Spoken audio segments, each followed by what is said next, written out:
I know you're upset. You have every right to... Don't tell me how I can feel. But you have to understand, this was never my intention. Don't care about your intentions. This is where we are now. When I think about the sleepless nights, the stories, the shared moments. That was all real. How? How is it real? Because it happened. You're not who I thought you were. I don't even know what you are. You watched as I bonded with this child. My 12-year-old daughter thinks she has a sister, and for what? Some stock. The Brooklyn I thought I knew would never have done that. She didn't. Time in Beecher's Corners last May. Was it a vacation? No, well, you know, I suppose there's no reason to be keeping it a secret at this point. I was supposed to meet Maxie there. Like a final hoorah before the baby was born? No, not exactly. Maxie had figured out the truth about Peter, but she knew if she tried to end the relationship, there would be issues. Well, that's putting it mildly. Yeah. So she asked me there in a professional capacity. As a nurse? Yeah.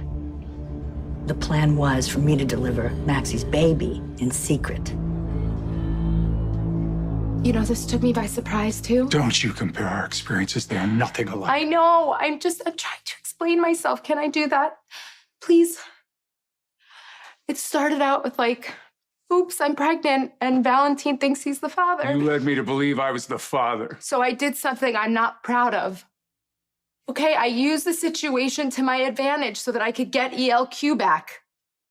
But I was clueless. I had no idea how you'd be as a father. I had no idea how you'd be as a partner. I thought that you'd just give me child support and leave.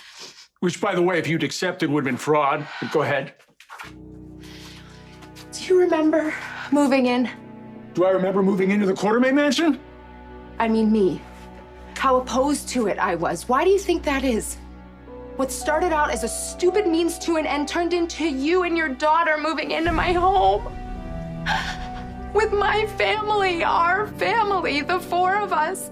And I was like, what am I doing? But it was too late. And then Gladys found out the truth and she started blackmailing me, and I had to let her. I had no choice. I never intended to hurt you. Maxie didn't want to have her baby in the hospital? Well, it wasn't so much about the venue. Because of Peter. Yeah, well, Peter was watching her like a hawk at the time. And my guess is she wanted to keep her options open. Your guess? Look, all Maxie told me was that she was determined not to let Peter raise her baby. So whether that meant going on the run or putting Louise up for adoption, best laid plans, right? I mean, all that strategizing to try and keep Peter away from her baby, and now Maxie has no idea where she is. It's good to see you. I gotta go.